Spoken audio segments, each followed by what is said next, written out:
Good evening, everybody. How are we doing out there? Nice to see you. Before I get to my speech, I wanted to welcome everybody. I do want to remind you all that we have severe weather that's going to be passing through the area tonight, and I have great news about that. This building's been standing for the better part of a century, so I imagine we're probably in the right place if a severe storm goes through, but I do want you all to keep that in mind today for when we're traveling out of here. Nothing has started yet, but I do want to remind everybody that's in the forecast.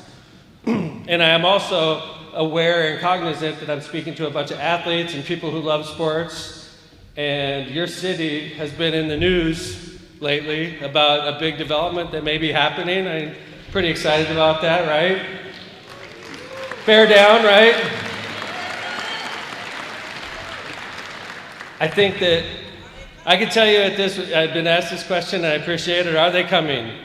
I feel really good where we're positioned. I know that one thing that makes me feel real good, there's only one offer on the table presented to the Bears right now, and that's from the state of Indiana for the Bears to move to Hammond, Indiana. So that makes me feel good, right?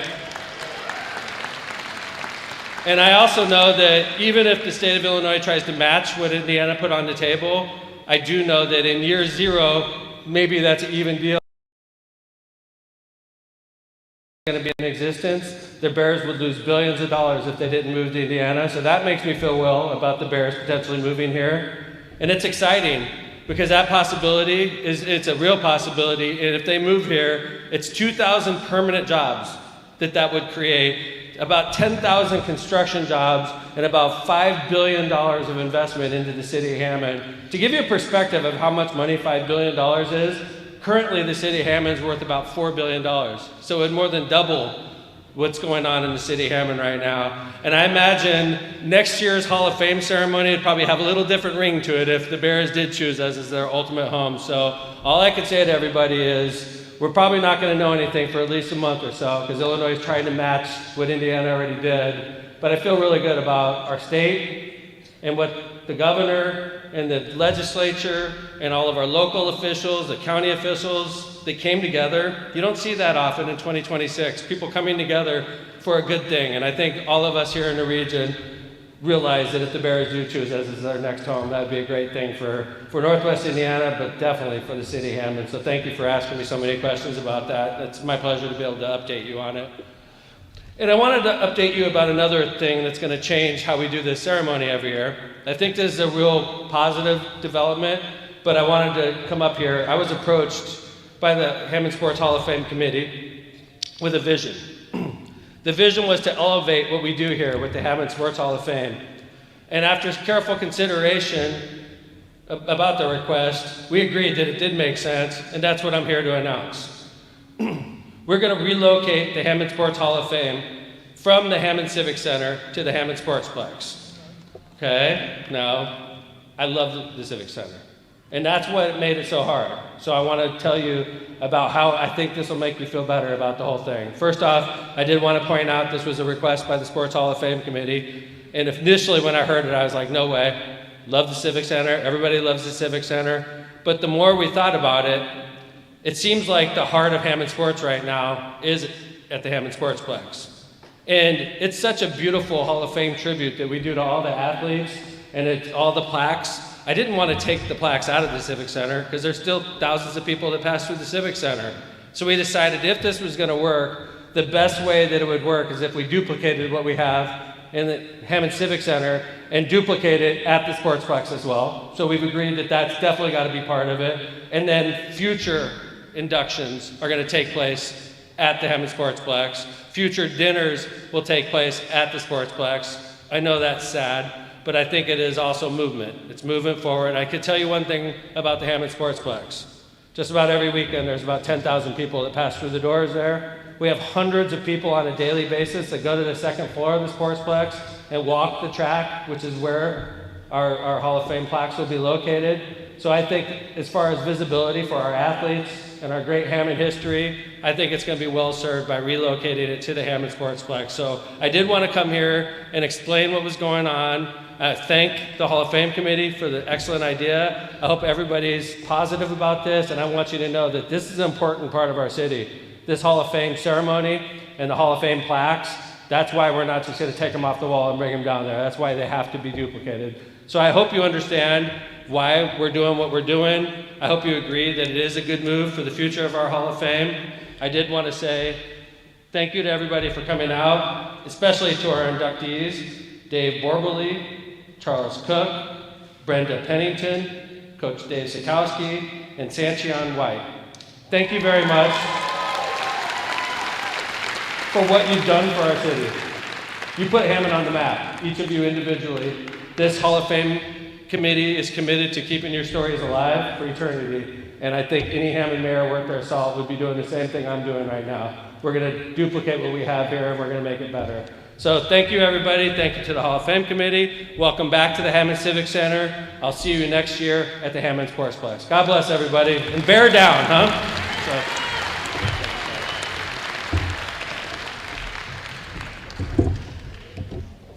Thank you, Mayor McDermott, for all of your hard work and effort to bring the Bears here, and for all the other hard work and effort things that you do.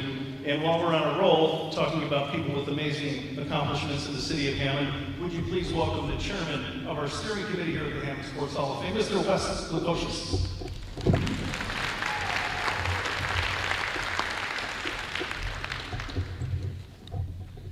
Wow, exciting future here for Hammond Sports, the city of Hammond, Northwest Indiana. We're excited, our committee's excited, and this is my opportunity to introduce to you the folks behind the scenes who make this Hall of Fame possible in so many ways. It's been my privilege to have served on this Hall of Fame steering committee for each of our inductions. But I can guarantee you that were it not for the contributions of each of our dedicated, passionate committee members, there would not be, or unlikely to be, a Hammond Sports Hall of Fame in the manner that you see it today. So I'd like to take a moment to introduce our hardworking committee members, those who are present this evening. Many of them I suspect you personally or from their contributions know to Hammond Sports. So, committee members, as I mention your name, please stand. I know you're scattered all over the gymnasium here tonight, but I'll go in alphabetical order. Juan Alba. If you could hold your applause to the end here, folks, I think it would be in everybody's best interest, but thank you. Allison Buell, Tom Bilek, Jeff Colby, Carol Kaur, Doug Friend, Marie Herring, Anna Mamala, Pat Montalbano, Larry Moore, Paul Mullaney, Ryan Sosnowski, Tom Strabavi, Rick Torres, Dave Warple, and our administrative assistant, Crystal Miranda. And now, if you'd be so kind, I invite your applause to these hardworking people.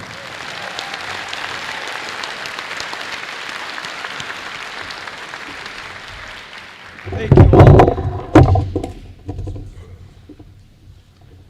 I'm often asked, how can one be considered for induction into the Hammond Sports Hall of Fame? Indeed, there is a process, and it begins by submitting a completed form for whom you consider worthy. Now, it just so happens we've left a few of those forms on your table tonight so that if you have someone you'd like to nominate or take the form home with you and complete it and mail it back or drop it back off at the Civic Center, our committee will get it and we'll take it from there. This is the opportunity that you have, and also on our Hammond Sports Hall of Fame website, the URL of which is on the front of your program. You can go online and fill out a form as well. So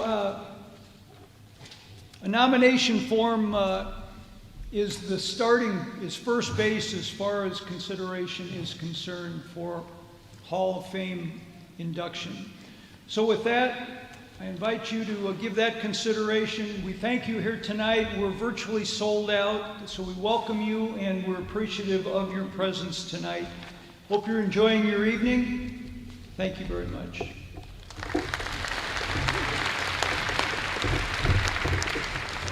Thanks, Wes.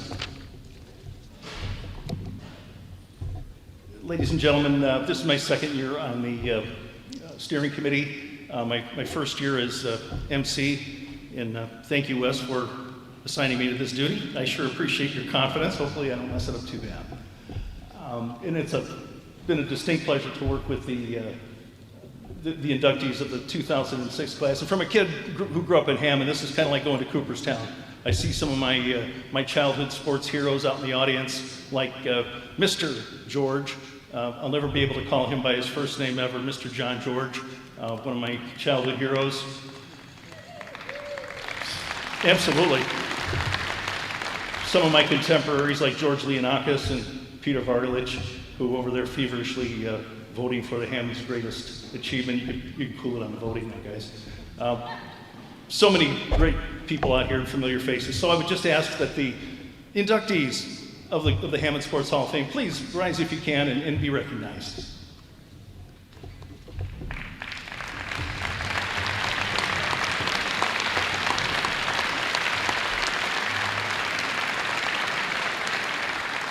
Thank you so much.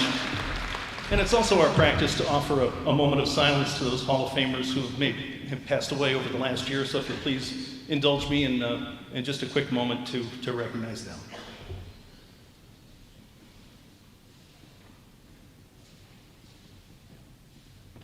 Thank you. There have been many numerous sports championships celebrated throughout Hammond over the years. And just to name a few, this year commemorates the 45th anniversary of Bishop Knoll's 1981 boys swimming state title. 45th anniversary of that. Absolutely, please. This also marks the 75th, 85th, and 90th anniversary of the Hammond High boys swimming state titles in 1951, 41, and 1936. Awesome. Anybody from those teams here, perhaps? No, that's okay. This is also the 90th anniversary of Hammond High state wrestling title in 1936. And lastly, the 120th anniversary of Hammond High's boys state track and field title in 1906. So a rich history of accomplishments for sure. Absolutely, please. As a steering committee, we sat down and we tried to identify the 5 top contenders for greatest achievement in sports history.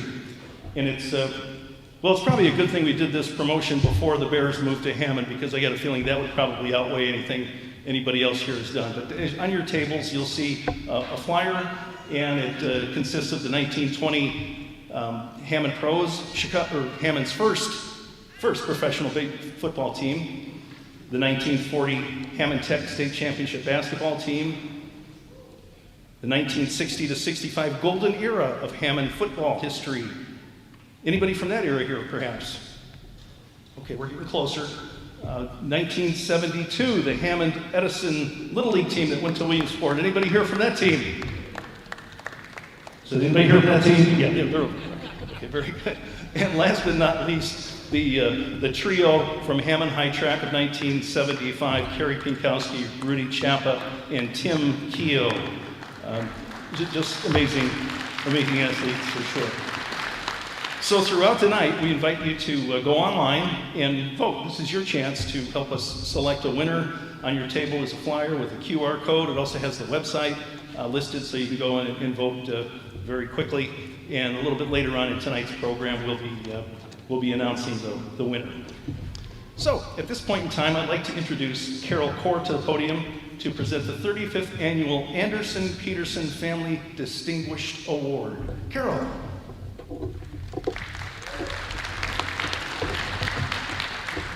It is my honor to present the recipients of the 2025 Anderson Peterson Award, which was established by the family in 1992.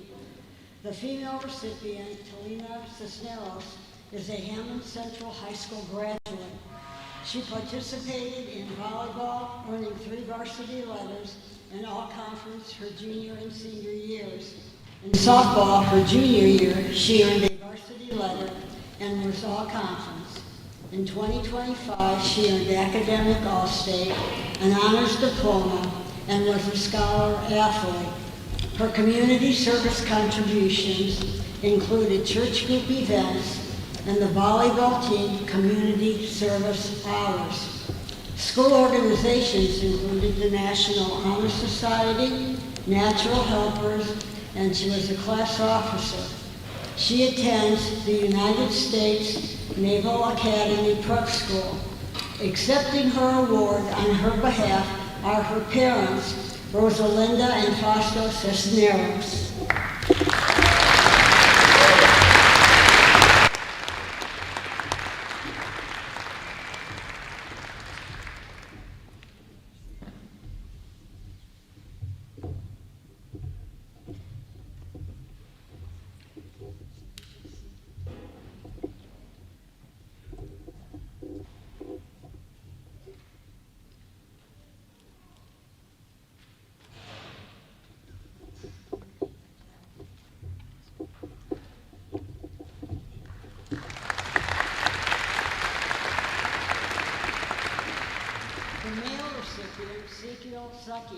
Is a Bishop Mill Institute graduate.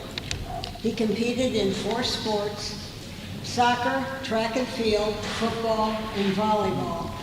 He was the 2025 salutatorian, graduated with distinction, academic All-State, and the 2024 academic All-Conference in football, soccer, and volleyball.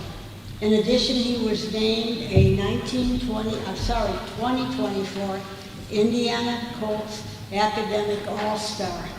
Community service included volunteering for the People's Turkey Drive, as well as CYO volleyball games, the blood bank, and a food pantry during the summer in Ohio.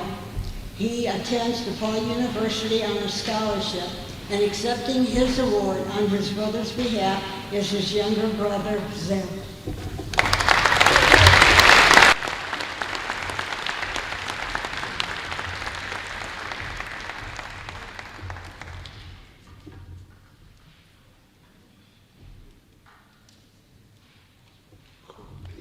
Thank you.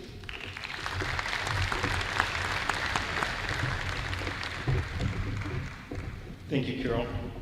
And now as we continue our program, I'd like to ask the induction honorees and representatives to temporarily leave your seats and proceed to the unveiling of the 2026 plaque.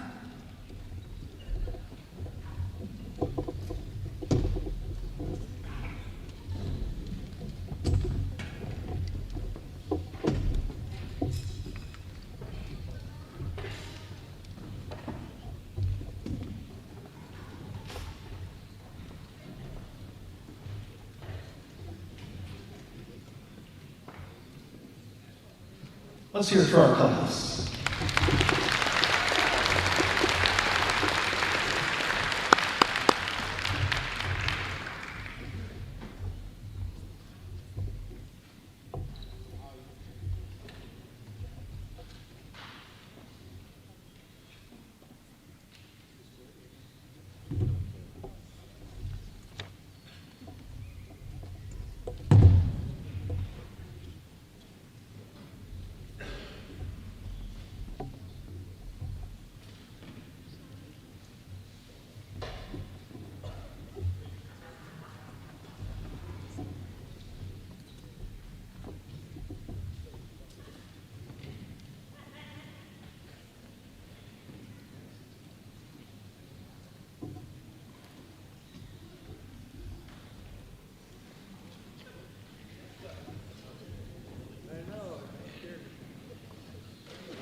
You want me done this?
Congratulations. And how about a big round of applause for our photographer, Mr. Jake Jacobs, for telling me what to do. Thanks, Jake. I'm new at this. And kudos to Ray Escamilla of Greenleaf Studios for his creative work on the display. And now, inductees, please take your seats and make yourselves comfortable, and we get started with the presentations. I have the distinct pleasure of introducing our first inductee to the podium today, Dave Borbely. Dave and I went to school together. A couple things I could say about him, unrelated to his most impressive coaching resume, which is, part of it is in the program, but he would probably need an entire program to use his accomplishments to be filled in. One thing I could say about Dave is his grit, his toughness. We played high school baseball together, and anybody who played baseball at Hammond High knows that when you take the infield, you pretty much take your life into your own hands. There's many things that could go wrong out there. Well, Dave was the third baseman. I was playing first base. Hard smash to third base, took a wicked hop, came up and hit Dave right in the eye, ripped his wire-rimmed glasses right off, smashed him. His eye immediately swelled up with a huge shiner. He went down for maybe 30 seconds, got up, picked up his glove, put his cap on, and stayed in the game. Played ball with one eye, stayed in the game. Never saw anything like that before. Most of us would have been home wailing on the couch, having our moms make us some soup. But stayed in there. That's terrific. What really impresses me about Dave is this. I work as a business coach, and I speak with people pretty much every day who toil in their jobs. Some of them like their jobs. Some of them hate their jobs. Some of them are just indifferent, but they do the best they can. And it inspires me when I see someone who sets out with a goal and pursues their passion, and not just pursues their passion, but makes a more than adequate living doing it. Makes things go very quickly and makes life much, much more pleasurable. And that's one thing that Dave has done. Is he came out of school, worked as a graduate assistant, and embarked on a coaching career that lasted 40 years. And as we talked about before, he's never really punched a clock or taken any grief from his boss. And if he did, he would go to another college and do his exemplary coaching there. So ladies and gentlemen, would you please welcome 2026 inductee to the Hammond Sports Hall of Fame, Dave Borbely.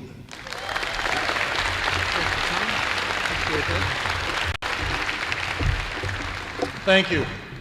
Tom left out the part about all the blood, and he wasn't there when they took me to the hospital, and they were pulling, because in those days the lenses were glass, and they were pulling glass shards out from around my eye, and I was letting the expletives fly, I can tell you that. So I think, we're all old enough to know what a road trip is. And in 1981, I packed a U-Haul about 1.5 miles from here, and I took a road trip to what was then the University of Evansville to start a graduate assistant job in football. And I just didn't know that it was going to take 45 years before it ended. And I just made it back to Hammond Sunday. And the reason that happened was because of this induction ceremony. And I can't express how thankful I am to the committee for this induction. And they asked me in an interview earlier, they said, how would you describe this? And the only words, or really word that comes to mind is I'm so humble to have my name spoken in the same breath as 40 years worth of great people and great athletes and these other 4 inductees. And a big thank you to the committee. A heartfelt thanks. I can't express what that means to me. To the other inductees, congratulations. I've read your bios, and this induction for you is certainly well deserved. I'd like to give a shout out quickly to some family members that have supported me for a long, long time. My brother Tom and his wife Connie are over there at table 2. My sister-in-law Karen came up from Indianapolis. My oldest son and his wife Samantha, Joe and Samantha could not be here. They're in Phoenix. They've got 3 little ones, so they've got their hands full. And then my daughter Laura and her husband Stephen came in from Denver, as did my youngest son Brian, his wife Jessica, and the newest addition to their family, Cleo, our 5-month-old granddaughter. You know, life is full of choices and decisions. And I'm going to tell you this quick story. In the fall, actually November, it was the day before Thanksgiving of 1994. I had jobs at Rice, Temple, and now we were at Tulane. And I was going into my 3rd year. And we had just finished the season. We just finished year 3. We had just purchased our first home June of 94. So that evening, around dinner time, I guess, I got a phone call from a gentleman named Tyrone Willingham. Some of you hardcore Notre Dame guys will recognize that name. So Ty called me and he said, Borbs, he goes, I'm going to be named the head coach at Stanford. He said, I'd like you to be my offensive line coach. He said, what do you think? And I said, Ty, I'd love to. I said, but, you know, Bev, who has been with me for 40 years and has got my wife and has guided many of those decisions, I said, I have to run this through Bev and make sure she wants to go. He said, okay. He said, call me back when you're ready. I said, give me 15 minutes. So I went into the kitchen, and again, it was the night before Thanksgiving, and the kids were like 5, 3, and 1. And it was very chaotic. And I said, honey, Tyrone Willingham just called me. He's going to get the Stanford job. He wants me to be his offensive line coach. I said, what do you think? You want to go to California? I said, what do you think about going to California?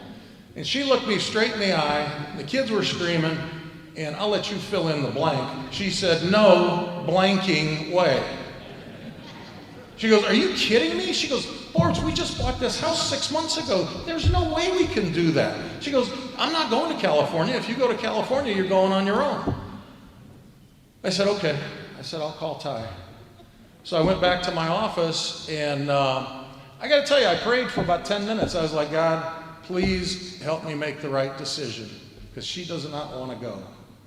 And I called Tyrone back in 15 minutes, and he said, Borbs, what'd she say? I said, Ty, she's thrilled. She can't wait to get to California. And when do you need me there? And that's a true story. And Bev and I met, and she's been with me every step of the way we celebrated our 40th anniversary in July. And now that I'm retired and home every day, it's kind of day to day right now. So God willing, we'll make 41. But that move set me on a path of great institutions, great coaches, some excellent players, and really it's probably, as I thought about it, the reason I'm standing here today. So thank you to everyone for supporting us. Again, thank you to the committee. This is a tremendous honor. Way to go, Borbely. Way to go.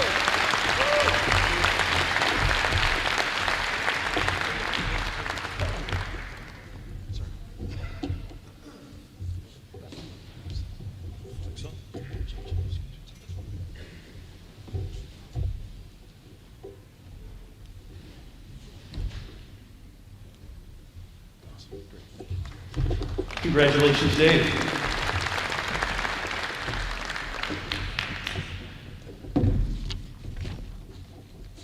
Hammond Sports Hall of Fame Richard J. Special Achievement Award honors individuals or organizations for distinguished support, promotion, or service to Hammond athletics. Named after the longtime Gavitt High coach, Richard J., the award recognizes dedication to community sports, with past recipients including local media outlets and superfans. This year's recipient of the Hammond Sports Hall of Fame Richard J. Special Achievement Award is the Hammond Alumni Association, a 501c3 not-for-profit organization that raises scholarships for Hammond students. Founded in 2015 by Jeff Colby and Billy Markovich, it started as a tailgate for Hammond High class reunion. In 2016, the group was named Hammond Alumcats as a 501c3 entity. 2017 was their first golf outing. The tradition continued until Hammond High was replaced with by Hammond Central in 2020. The name was then changed to Hammond Alumni Association to also include Hammond Morton. Since their inception, they've given out approximately $15,000 to deserving Hammond students in scholarship money. Accepting the award is co-founder and my friend, Jeff Colby.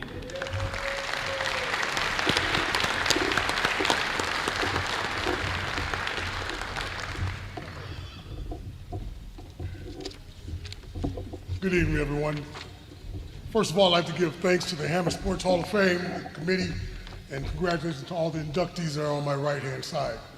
I want to thank the Hall of Fame committee for allowing my association to receive the Richard J. Achievement Award.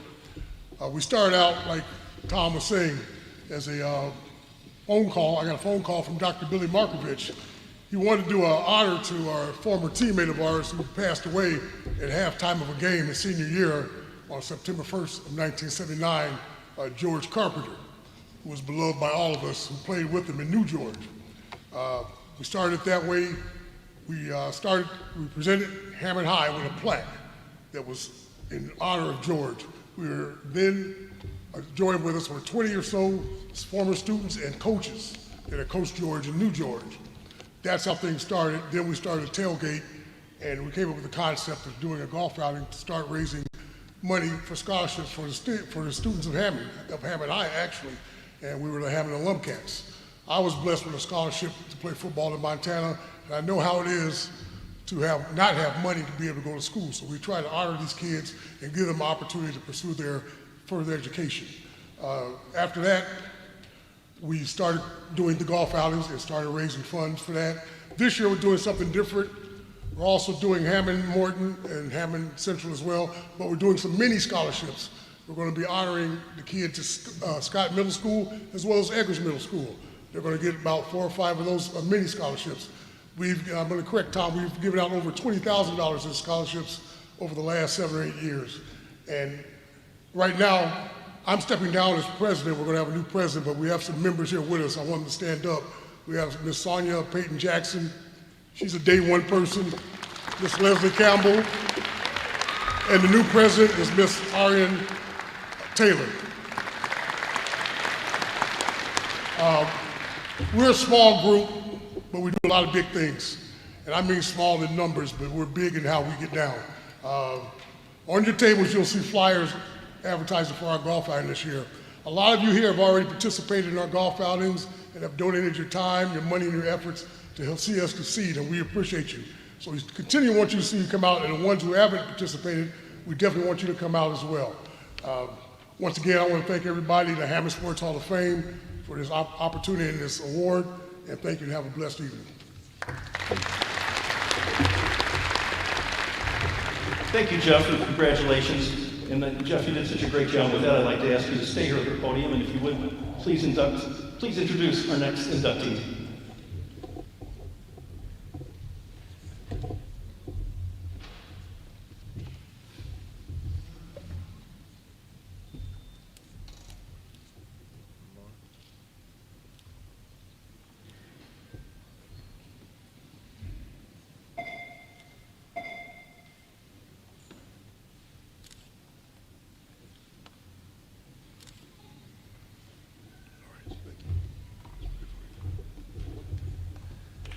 All right, I'm back on the mic. This next inductee, I've known her since she was a baby. But before I give my introduction of her, I'm going to read a letter that was sent by the University of South Carolina's women head coach, Ms. Dawn Staley. It reads, Sanch White, what an incredible honor for you. I'm so thankful for you sharing part of your journey to the Hall of Fame status with us in South Carolina. You took a chance on our program when it wasn't a popular thing to do. Before we had done a lot of winning, but you saw what we were trying to build, and you boldly signed up to help us become what we were striving for. And wow, did you make a difference. In your first season, we didn't just get to the NCAA tournament and the first time in 9 seasons, but we made it all the way to the Sweet 16. Together, we did things that no one outside of our locker room expected us to do. Those years changed everything for the trajectory of South Carolina women's basketball, and you are right there at the base of it. You are the ultimate competitor and a total team player. Combinations that take incredible maturity and confidence. Your ability to set the tone and example in the locker room was invaluable to establishing the culture and the standards that set our program apart to this day. I knew you were a quiet soul who made a big impact on those around you, and you have carried that into your life after basketball beautifully. That alone makes you a Hall of Famer. I'm so happy that you are being celebrated with this honor today, and I'm incredibly proud of you and forever part of the Gamecock family. We love you, Sanchon. Coach Dawn Staley.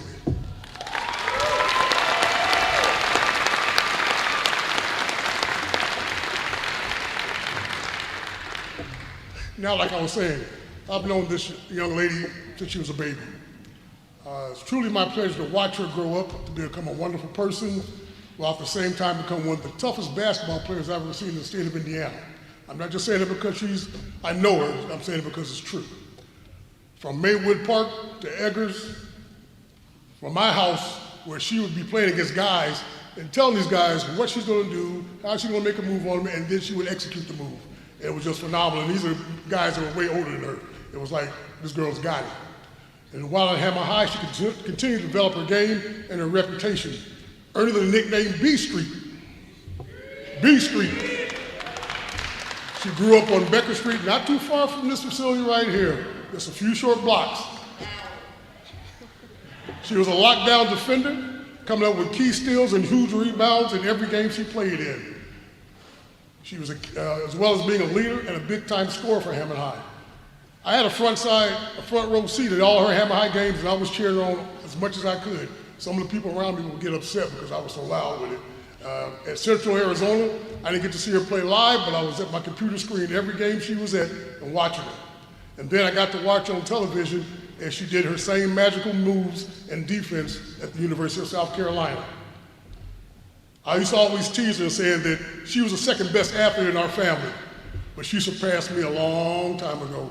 So without further ado, I'd like to present for induction to the Hammond Sports Hall of Fame, my little cousin, Sanch White.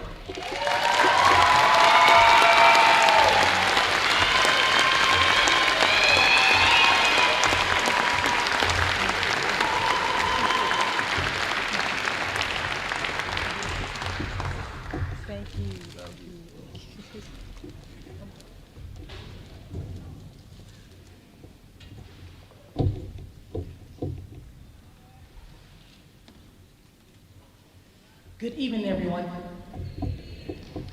First, I want to start by giving all glory and thanks to God. None of this would be possible without His guidance, His grace, and the many blessings He's placed in my life. I want to thank the committee for selecting me for this honor. It truly means a lot, and I'm grateful that you consider my journey worthy of being remembered this way. I also want to recognize the other inductees, been honored tonight by being included alongside such talented and accomplished individuals is truly humbling, and it's an honor to share this moment with you all.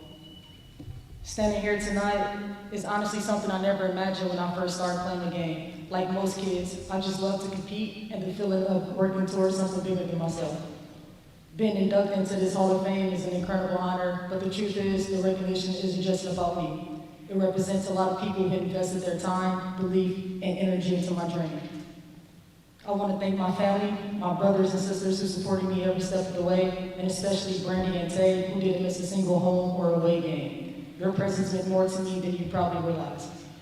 And I especially want to thank my mom. Thank you for raising me the way you did, teaching me to stay humble, to listen, to take direction, and to always respect the people who are trying to help you grow. Those values allow me to be coached, to keep learning, and to never think I had it all figured out. That foundation you gave me meant everything to me.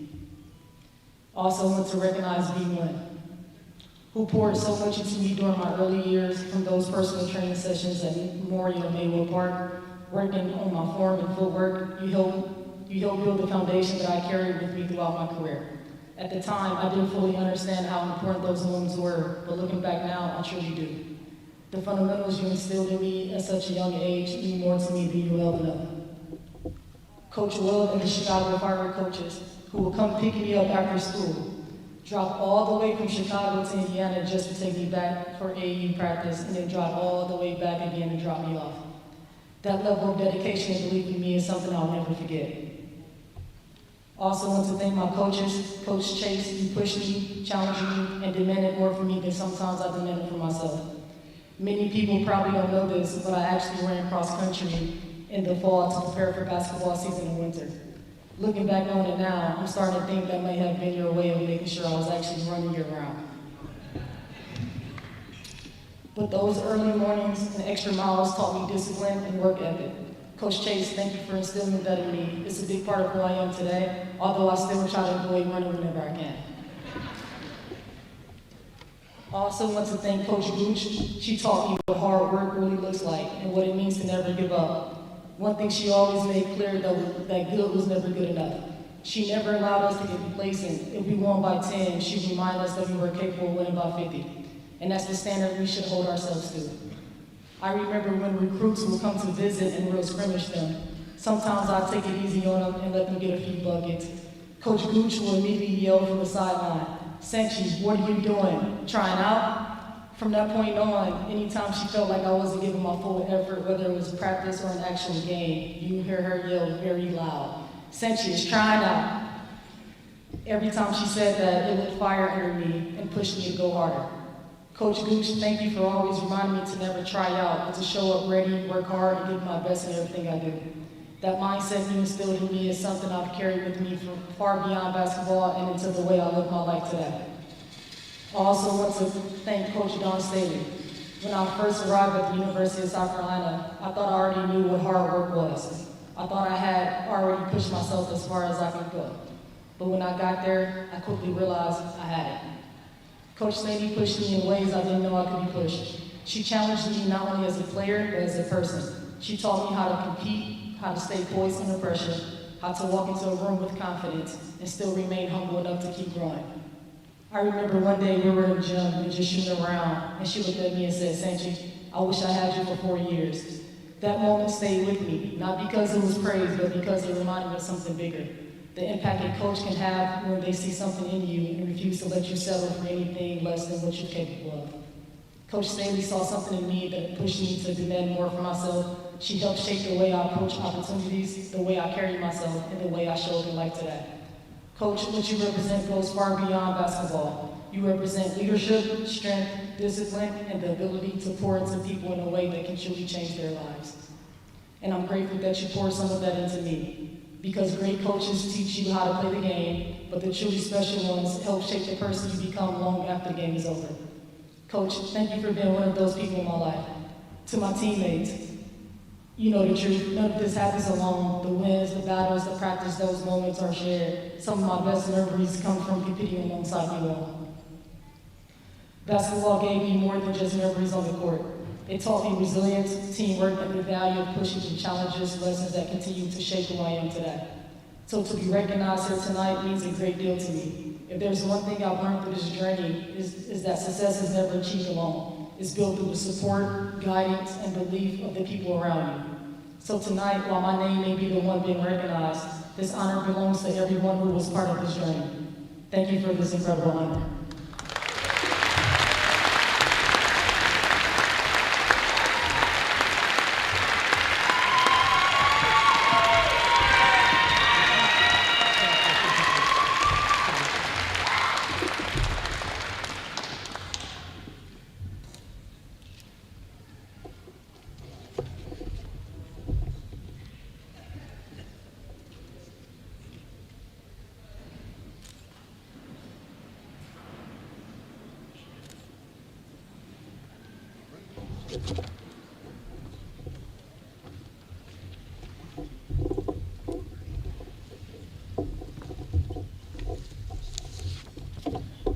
Thank you and congratulations, Sanch.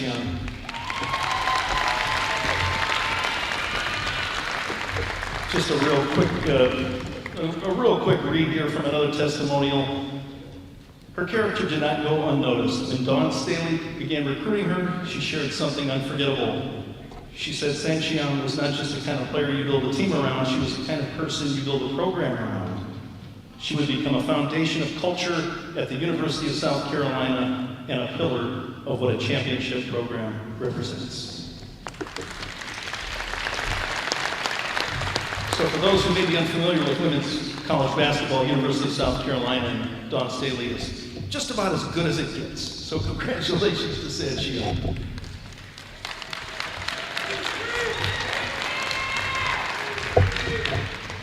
Awesome. And now I'd like to introduce to the podium Mr. Paul Delaney for a very special engagement activity, and also to introduce our next inductee. Paul Delaney, ladies and gentlemen.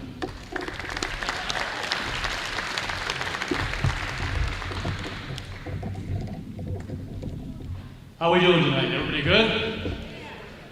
All right, so the committee wanted to do something a little different this year, just for a few minutes to have a little fun. So at everybody's table, you should have seen a stack of these multiple choice answers, the letters A through D. So we're going to do a little Hammond Sports Hall of Fame Trivial Pursuit kind of thing here, and just to see how we do in that. See who knows their Hammond Sports Hall of Fame trivia. So we asked each table to designate one person to hold up the cards when the questions are asked. They're all multiple choice. You have 4 answers. And don't hold up your card with the answer until we ask you to do so. So, we clear on that? So without further ado, here we go. Question number 1. This 4-sport Hammond Tech standout was a football lineman and a teammate of Bear Bryant on the University of Alabama's 1935 Rose Bowl winning national championship squad. Was it, and don't shout out the answer, you gotta just keep it at your table. Was it A, Carl Huffine, B, John Fetzko, C, Bill Peters, or D, George Sobek? A, Carl Huffine, B, John Fetzko, C, Bill Peters, and D, George Sobek. Final answer time. Show us your cards. This was old news. I see a few of the C's are correct. So the C's have it. And by the way, your prize for getting the right answers is just the satisfaction of getting that answer. All right, next up. This Parade Magazine All-American High School quarterback passed on football and went on to play Major League Baseball for a World Series champion. Was it A, Bob Guzek, B, Darrell Chaney, C, Bob Anderson, or D, Johnny Mosto? Once again, A, Bob Guzek, B, Darrell Chaney, C, Bob Anderson, and D, Johnny Mosto.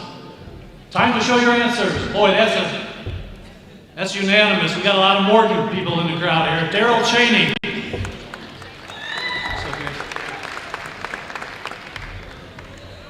Okay, next one.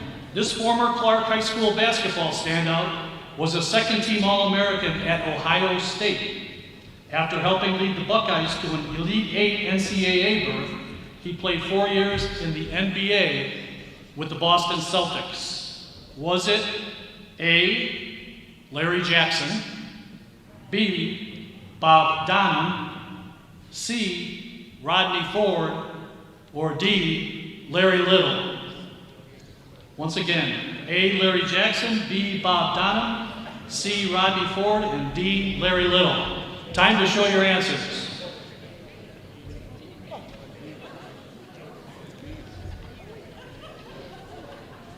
I'm looking for a correct one and I don't see one.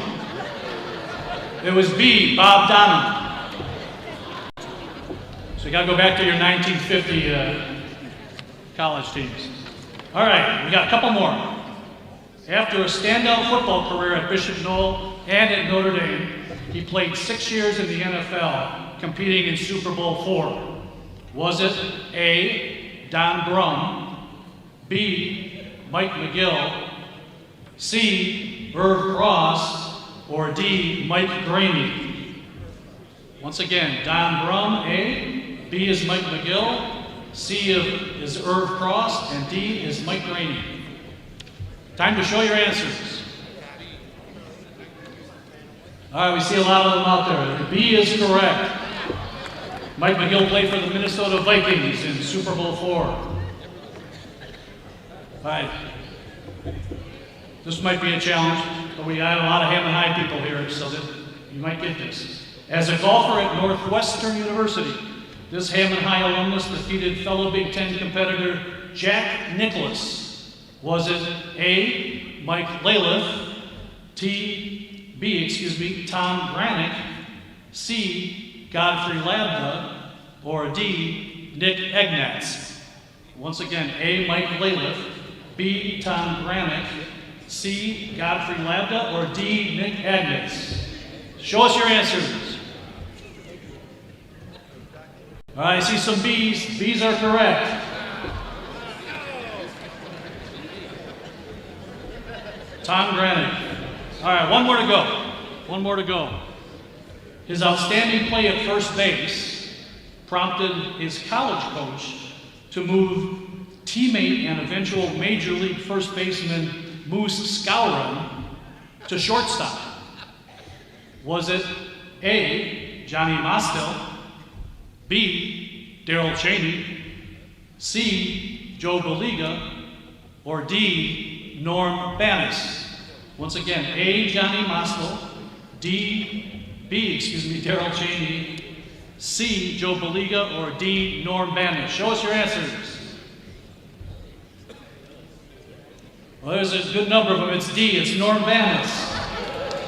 Graduate of Clark and a long-time Gavitt High School baseball coach. So give yourselves a round of applause.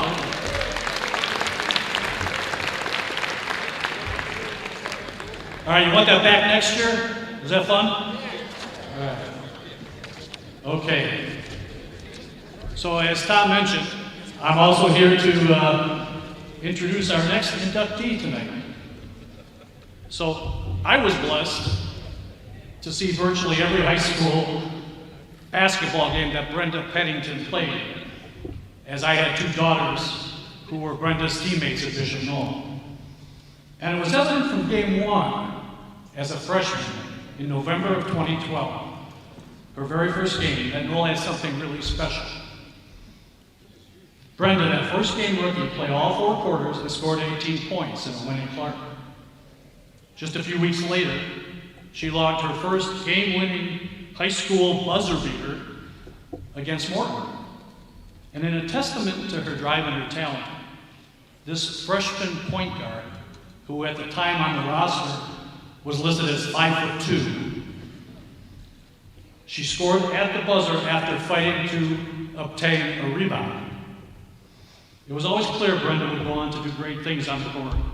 And you can read in the program about her many accomplishments at Bishop Knoll, at Owens Community College in Ohio, and then at William Penn University in Iowa. MVPs, sectional titles, conference titles, and All-American honors at the junior college and the NAIA levels.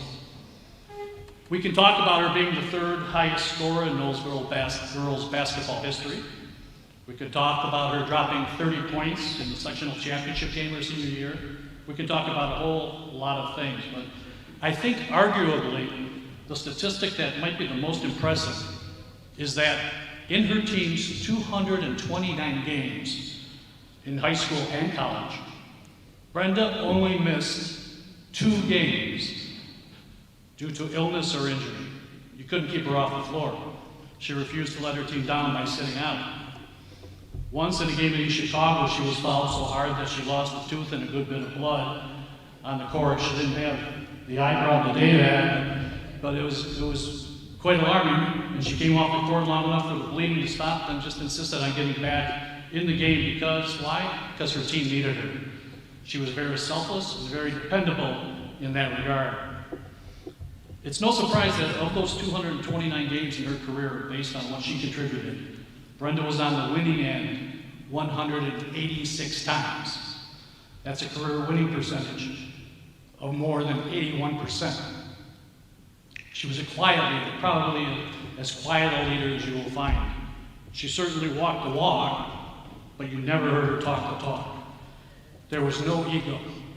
She led solely with her actions and her ability to make her teammates better and more involved. She could be the consummate floor general and rack up assists with her great court vision. She could score when needed too. And at the other end, she was a great defender without getting in foul trouble. In fact, in 3 of her seasons at Bishop Noel, she did not foul out in a single game. And that's by someone who led the team in minutes played.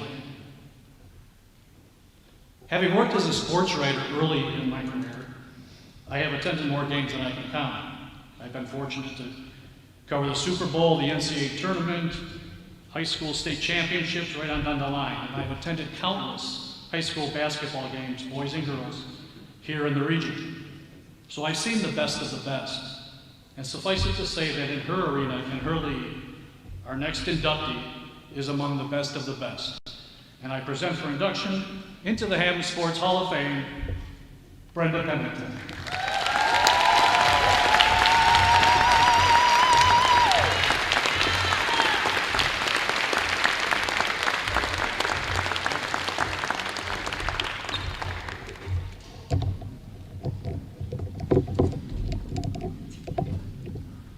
Good evening. Thank God for allowing me to be here. It's been a blessing to play the game I love. I just wanted to come up here and make sure I acknowledge everybody who took part in the journey. First, I want to thank all my teammates. We made a lot of memories, had a lot of fun, and accomplished some things I hold on to forever. Thank you to my coaches for helping me find my voice and caring about me in and outside of basketball. I want to thank my family from top to bottom. You all always showed up and showed out, and that's to this day, and that means everything to me. And a special thank you to my mom and dad.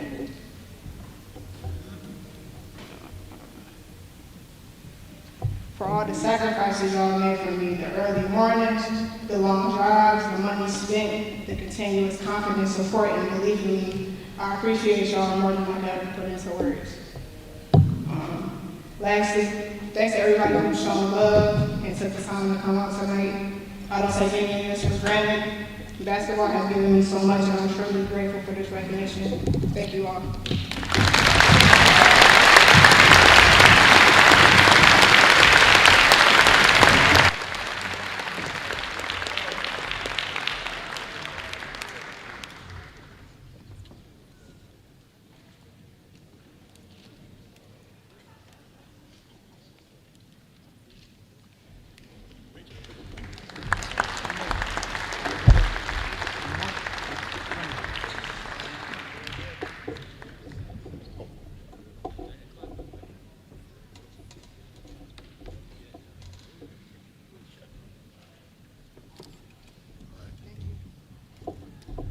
Congratulations, Brenda, and thank you, Paul.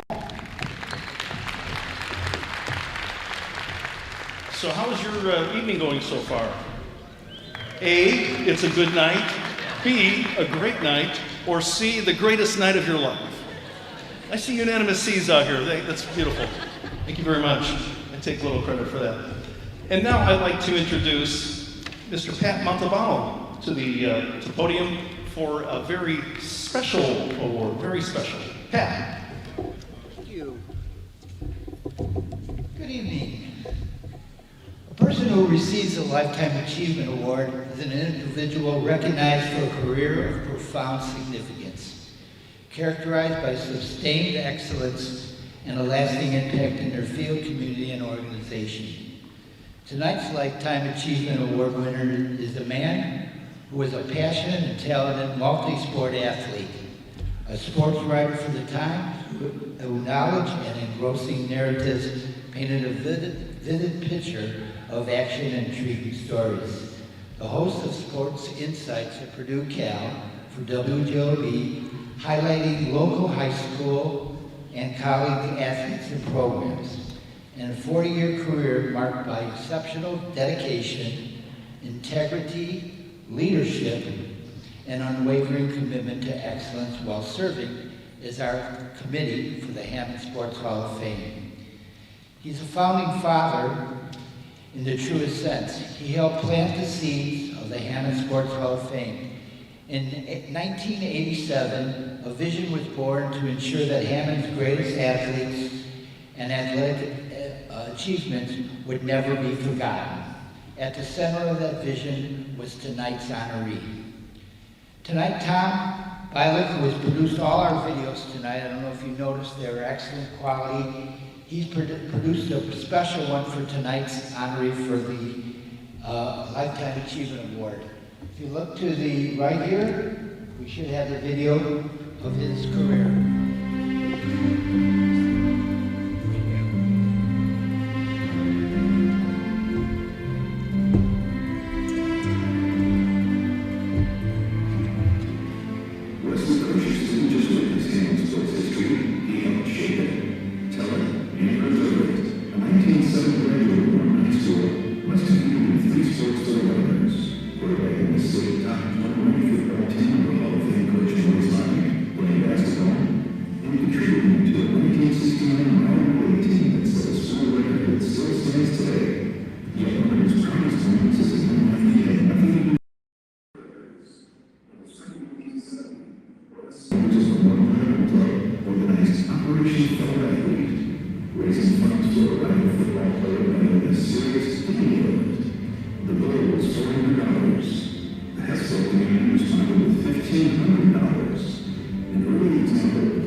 Wes, being a modest and humble man, has fought our committee for over 5 years on receiving this award.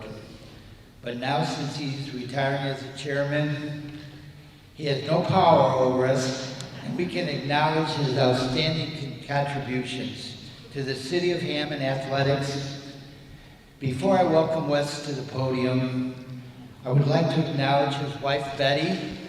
Please stand up. His 2 sons, Josh and Tim, and his guests at the table. As a friend and a colleague, please join me in congratulating Hall of Famer Wes Kochis as our Lifetime Achievement Award recipient.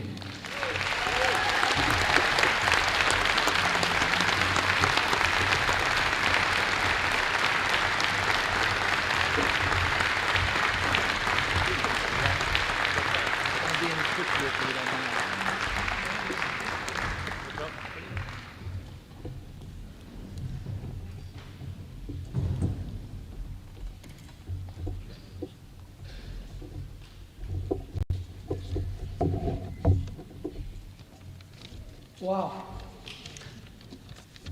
I want to thank Pat, who's pinch hitting for Marie Herring, who has a bit of a scratchy voice tonight, and Tom Bilek with a video presentation.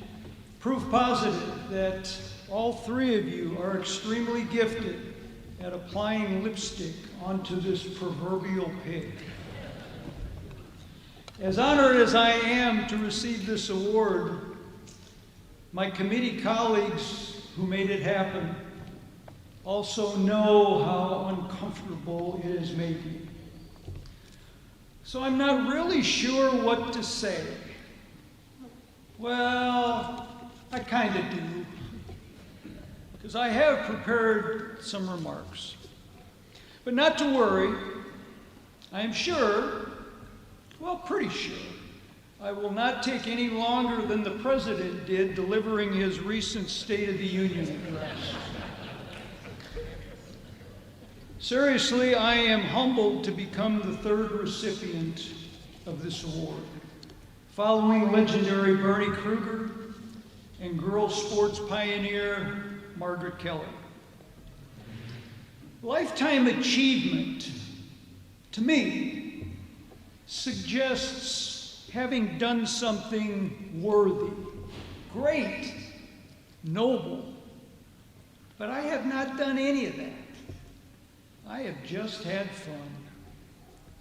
As a Hessville kid, I dreamt of becoming a Morton athlete. I relished open gym on winter Saturdays, shooting hoops at rims with nylon nets attached. Summers, I cherished playing baseball at Hessville Park on whatever sliver of ground my buddies and I could lay claim to. And during early August evenings, I joined what seemed like half of Hessville at the park to watch Maurice Lotnick's latest football team practice. Eventually, my time to compete in 3 high school sports would come. And when my playing days gave way to writing and broadcasting about sports for the Times and then WJOB, my fun continued. Following a career move into higher education, I cherished my 32 years broadcasting the Purdue Calumet Sports Insight weekly radio program. And for the past 40 years, I have been blessed to serve with some of the finest of God's human creatures, highlighting Hammond's sports legacy through this Hall of Fame. In 1986, when then Mayor Tom McDermott Sr. sought to launch a Hammond Sports Hall of Fame, he assigned the task to his park superintendent, Pat Moore. Pat asked then Purdue Cal Athletic Director, John Friend, to help. John, as he often did, invited me to join the party.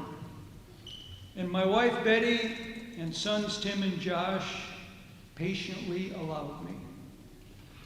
Through 40 inductions, I've had a ball, embracing Hammond's historic sports culture. What this Lifetime Achievement Award means to me is that life is full of God-given opportunities to be the best we can be, furthering the good we can do. In closing, it's not as though I plan to be here as long as I have been, nor do I wish to hang around in quest of one more win. My God above has equipped me with everything I need to serve, to help, to give. His plan for me, indeed. Thank you very much.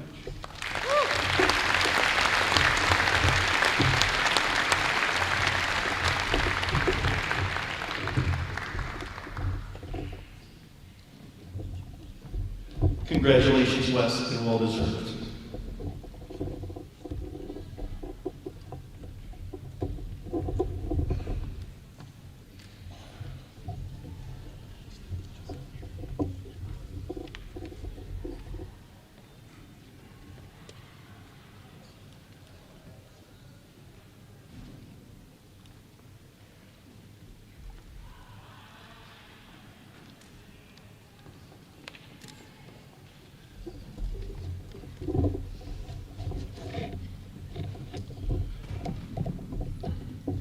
And now I'd like to introduce one Hammond sports legend to introduce our next Hammond sports inductee legend. Would you please welcome to the podium, Larry Moore.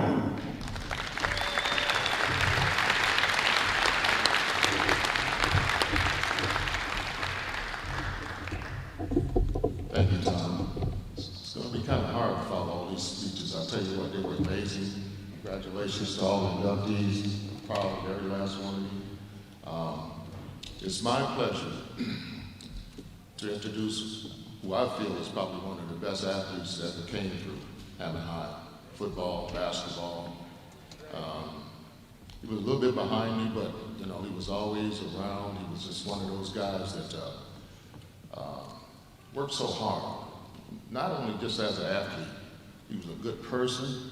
He was a good individual growing up, and as he became grown, and he went on in life, went off to college and so on, and I'll explain that to you in a minute, but I have to say a little bit more than I have in my speech. So I have to say something about this individual because he was a person that he came back and he gave back to the city of Hammond with pride until he retired, and I'm so proud of him.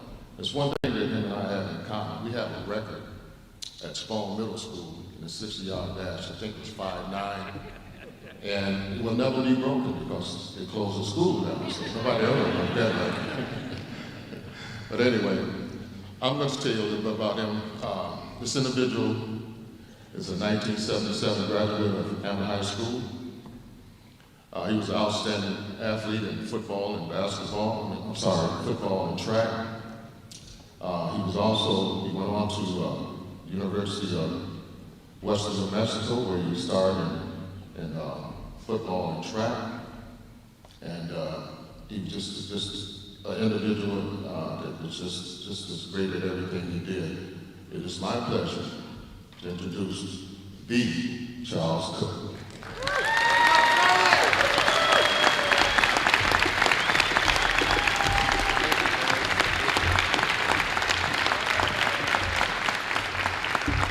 Hello, everyone. I'd like to give great thanks to my family that pushing me and staying behind me and motivating me to do this.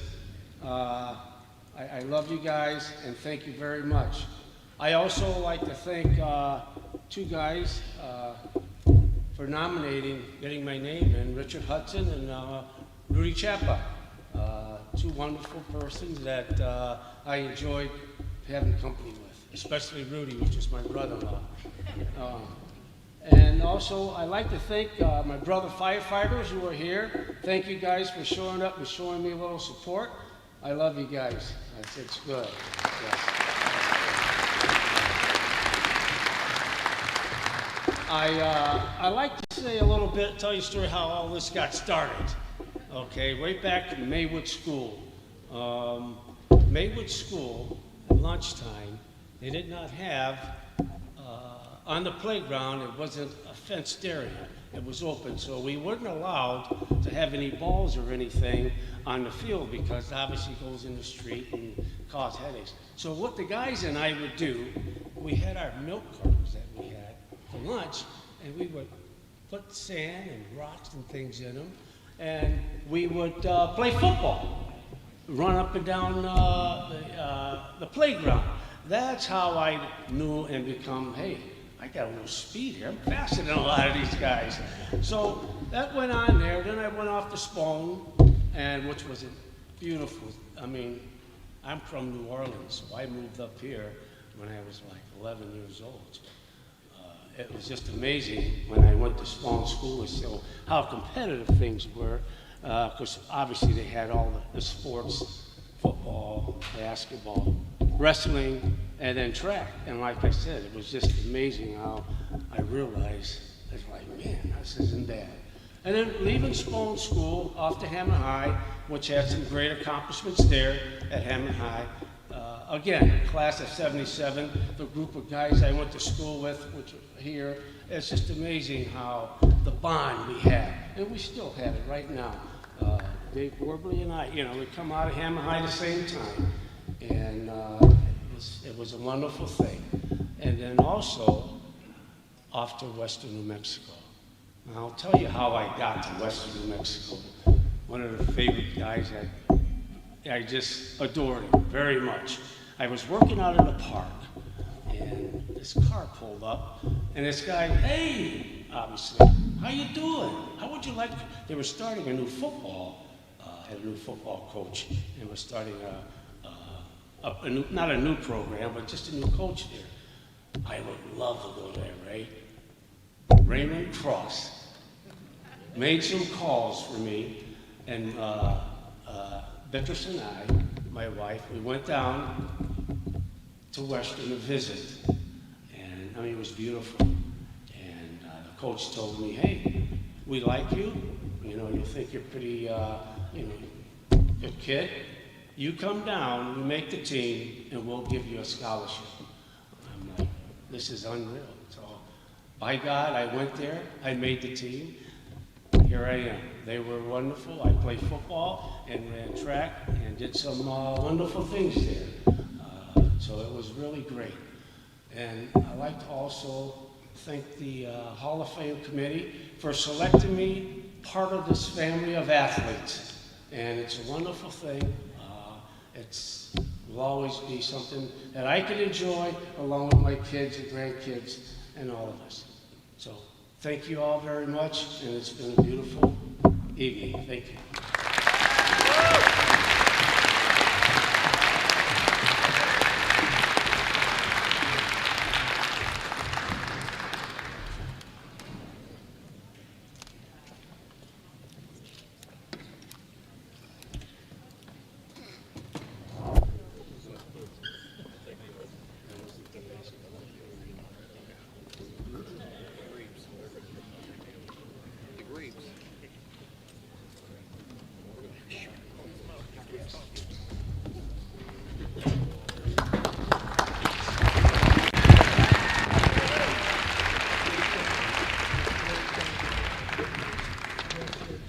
Hammond Sports royalty, to be sure. Charles Cook, congratulations.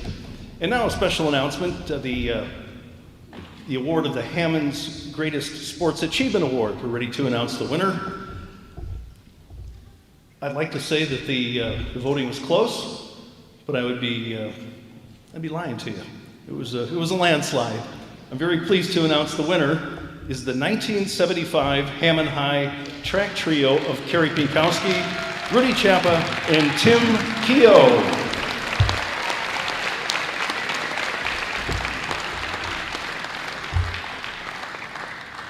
These three were amazing runners, to be sure. And as I look at my friend Dave Parker in the audience here, one of those who was also a great runner who was overshadowed, he just never got the press because he had those three to deal with. Incredible, but that whole team was just absolutely amazing.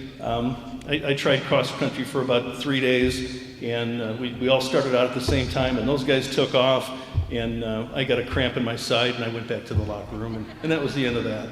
Anyway, we're very fortunate to have such great Hammond sports achievements, but we're also honored to have one of the attendees from our winning team here to join us tonight. So I'm very pleased to welcome to the podium, as sort of a surprise visitor.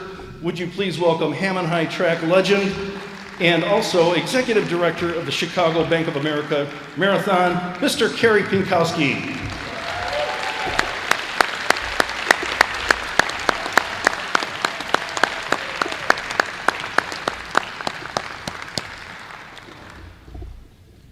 I thought he'd be faster.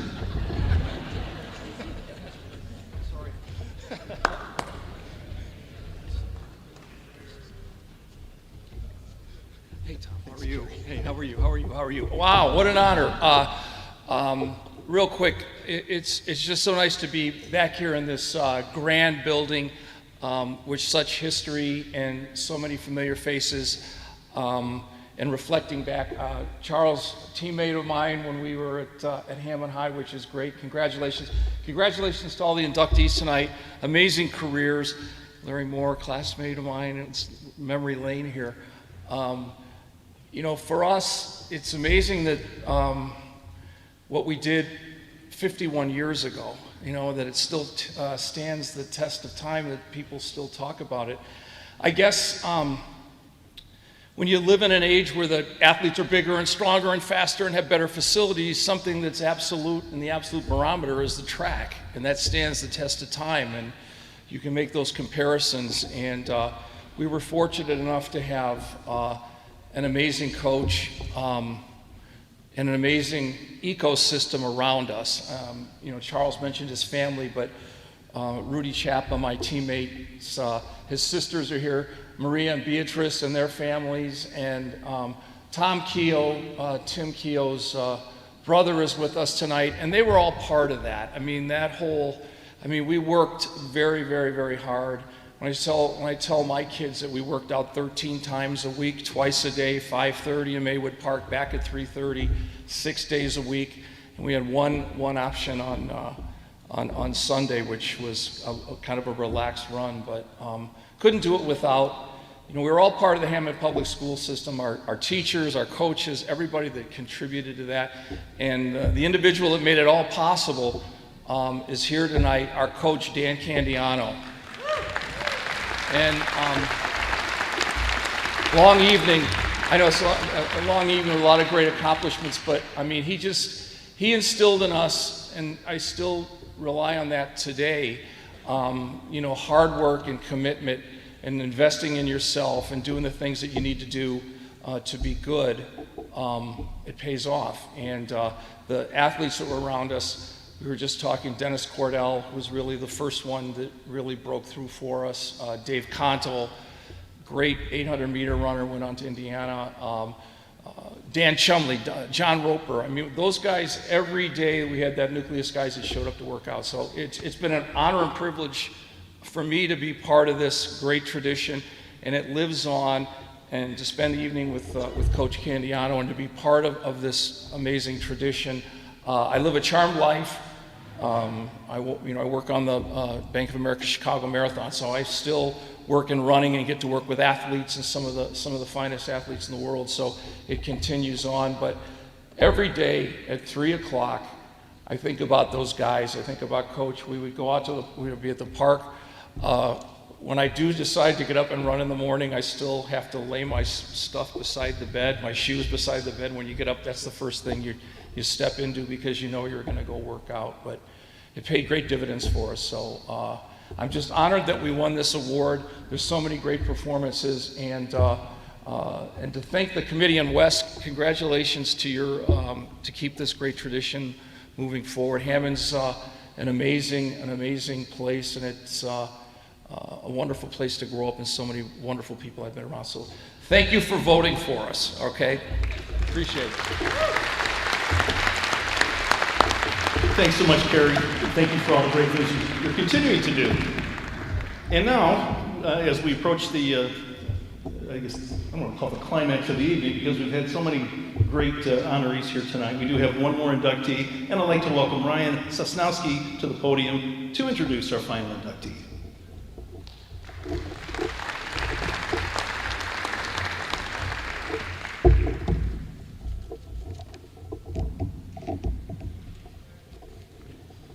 Hammond is one of Indiana's great sports cities. Many of those achievements are commemorated through plaques that honor the true trailblazers of Hammond. Trailblazers who tonight include all of you. One such trailblazer is Coach Dave Sutkowski. He is known as the godfather or the sodfather of summer baseball in Hammond. Dave founded one of the nation's premier travel baseball organizations and transformed Riverside Park into a top Midwest ballpark. As a coach, he instilled a relentless fighting spirit in his teams, whether they competed across the country or in Dodgeville, Wisconsin. More importantly, he shaped young athletes into responsible and accomplished men. His greatest legacy lives in the middle school basketball games he officiated, the students he taught in Hammond for over 30 years, the hours spent driving the team to games in his minivan, also the miles he traveled to support former players at the next level or to celebrate their wedding. And lastly, the scholarships awarded in memory of a chief gone too soon, Tony Clasia. His impact on this community is lasting. It is undeniable. Let me give one last example of Dave's character. Tim Dobbins, please stand up. Come on, stand up.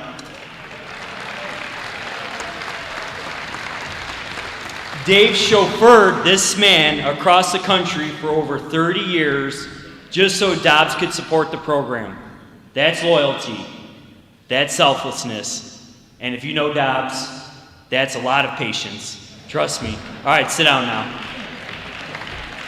That is why tonight the Hammond Sports Hall of Fame has found its chief.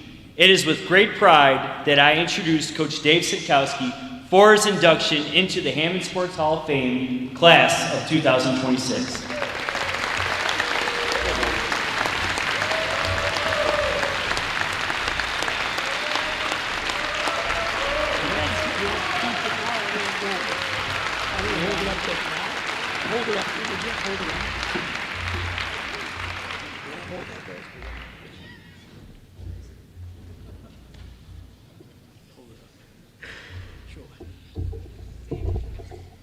Pretty good save.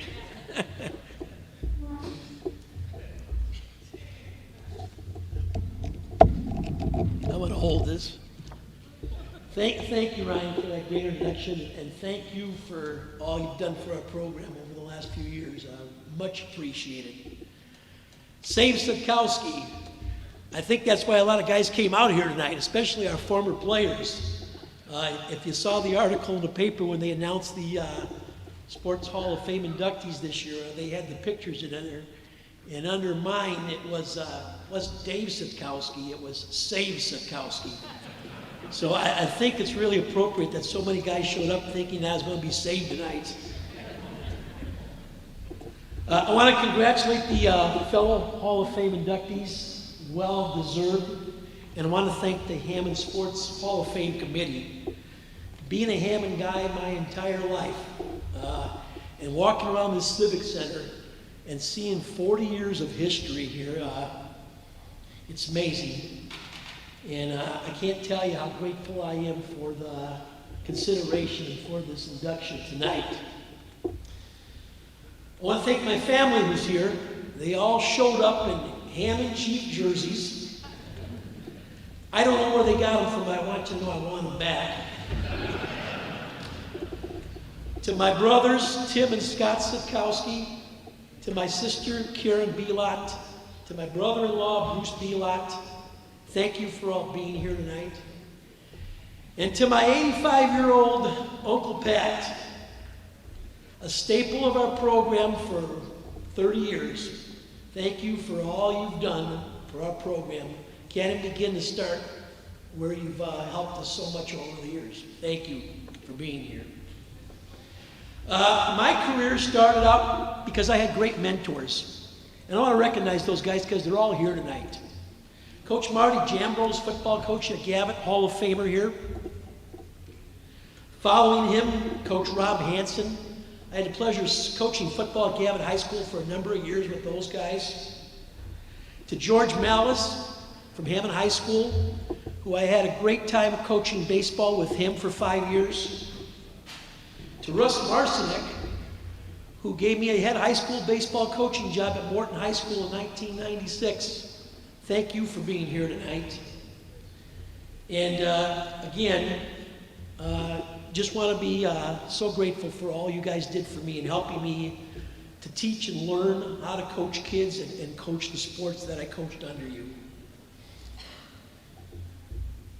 Our program started in 1991, actually the winter of 1990. My good friend Rich Blastic, who's also a Hammond Sports Hall of Famer, is here tonight. And with his help, we sat down and we asked the question, what if? What if we put together a bunch of guys and formed a summer program and try to get these kids exposure and take them outside of Hammond and go play baseball in all parts of the country? What if? And 34 years later, it's still going. So I want to thank Rich for all his help. He's one of our first coaches, along with the late John Heino and Jaime Gutierrez, who was with our staff on that first year. Thank you, Rich, for helping us get this started. Our program was modeled under this. It provided a program for high school age kids that would provide them with the needed tools to help them get to the next level, college baseball. And with that, our practices were structured. Our motto was teach the game. We held players accountable. One of the big things of our program is as a team, we traveled, we stayed together, we were on road trips all the time together, we had team meals, and we wanted to create a team atmosphere, a family atmosphere among those players. And last but not least, we made sure we always had fun. We had a baseball field in Hammond, Riverside Park. We were there for almost 25 years. And there were some people that were very instrumental in helping us build that place. Starting with Butch Blevins, member of the Iron Workers Local. Butch was the guy who formed all the union trade guys and had them come out and donate their labor and time to get that thing going. And in 1993, we played our first game out there. That field was taken care of by some special people. Mike Selgin in the early days, I want to thank him for being here tonight and helping so much with that project. And the guys that were really special in helping me take care of that field, John Craig and Ken Schmidt. Thank you guys for being here, and thank you for all the time and effort that you put into Riverside Park. It was a great home. In 2016, we lost our field, but I got a phone call from a guy. He's the most winningest coach in the state of Indiana for high school baseball. He's also a member of the Indiana High School Baseball Hall of Fame, Coach Dave Pishker, and he's here tonight. Coach, I want to thank you for making that phone call and basically saying, hey, I heard what happened. Our field is open in the summer. Would you like to play there? Just take care of it for us in the summertime. And we spent 8 years playing on that field and practicing there. So, Coach, thank you so much. Some contributors to our program, very special people. Dennis Radowski, Scott Bridges, Rick Kuna, for a number of years did all kinds of things for us. Bridges Scoreboard became kind of our headquarters for meetings and fundraisers and all those types of things. And I want to thank all of you for helping us with those types of things. And as Ryan mentioned, a good program needs a good super fan. And Tim Dobbins was that guy. For 34 years, that guy came with us around the country, came to local games, and I had the pleasure of escorting him around. What a pain in you know what. But Dobbers, I love you, and I want to thank you for being so dedicated. You're such a great friend to all of our former players. And I know they also love you, Dobbers. Just a couple other things here. A good program needs good coaches. We were so fortunate to have so many good coaches over the years. And I want to recognize those guys tonight because they're all here. Coach Rich Blastic, Coach Dave Perez, Coach Jim Nohus, who was so instrumental in our 16-year-old Seminoles program and got those kids ready to play 17 and 18-year-old ball. Paul Savickas, Dave Hitchcock, John Novosel, Paul Wirtz, Mike Klage, Ryan Pishker, and Mike Small. And most recently, our coaching staff, who's all here, Jeff Rutherford, Jesse Forrester, and Brian Jennings. Can't tell you how much I appreciate you guys. It wasn't my program, it was our program. And you guys made it all happen. Would you guys all please stand up just for a minute?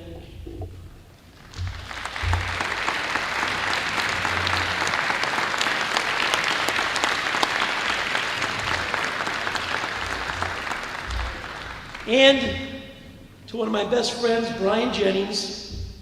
Can't tell you how many stories this guy could tell. If you want to hear some of them, go see him afterwards. But this was the guy that was with us for so long, and this is the guy I could turn to and say, hey, Brian, what do you think? And he'd say, Bush, don't do it. So, Brian, I want to thank you for all your years. I want to thank you for being here. Brian's also a member of the Indiana High School Baseball Coaches Hall of Fame. Thank you for being here. Now it comes to our players. A good program needs good players, not just talented players. There is a difference. Good players accomplish this through hard work, commitment, and dedication. That's what turns talented players into great players. We had those types of players. All our players who are here tonight, would you please stand?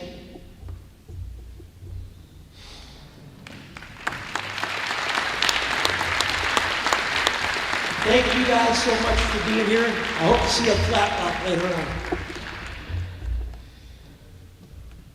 This is your award, players. I was just along for the ride. But what a great ride it's been. For the last 2 years, I've had the honor of serving as the Region Collegiate Baseball League Commissioner. I want to thank Ralph Flores for that. And I'm going to finish here tonight with just one story. We had a World Series team several years ago that was getting ready to go to the Babe Ruth World Series, and we were flying out of Chicago. And as our bus pulled up to the terminal, there was a big limousine in front of our bus. They were holding the NFL owners meetings in Chicago that year. And as we started to get out of the bus, this gentleman comes out of the limousine, comes up to our team and asks what type of a team we were. Told him we were a baseball team. And he congratulated us for going to the World Series. And he put his hand out to me. And on his hand, he had his big old Super Bowl ring. And he says, Jerry Jones, Dallas Cowboys. Well, I had my Babe Ruth World Series ring on. I said, what the heck? Dave Sutkowski, Hammond Chiefs. Thank you very much. It's a tremendous honor.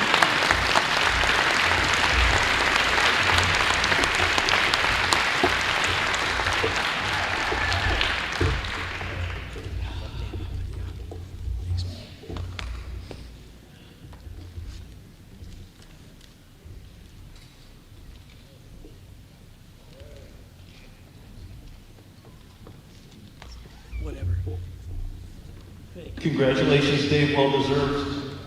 And how about a big round of applause for all of our honorees tonight?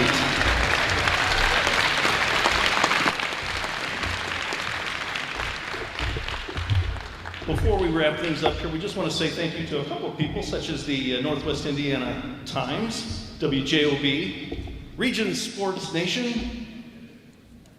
Thanks to the efforts of the Hammond Area Career Broadcast Media Class Partners. And how about the Hammond Central, Hammond High, Freudian slip, Hammond Central High School JROTC students. I'm going to close things out here with the colors very shortly. Our Hammond Sports Hall of Fame webmaster, Robert Teets, and all Civic Center and Hammond staff members who assisted in making tonight possible, did a great job decorating this beautiful facility. We look forward to seeing everyone at the Hammond Sports Complex next year for the 41st annual induction. And now I'd like to take care of one last bit of business and ask you all to please rise as the Hammond Central JROTC students retire the colors. Thank you, and thank you for joining us tonight.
Thank you and good night.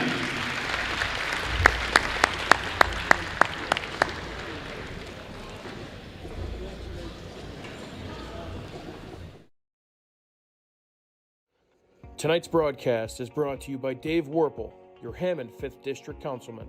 Dave is a proud supporter of our local legends and the leading sponsor of tonight's Hammond Sports Hall of Fame live stream. Honoring our past, building our future, Councilman Dave Werpel.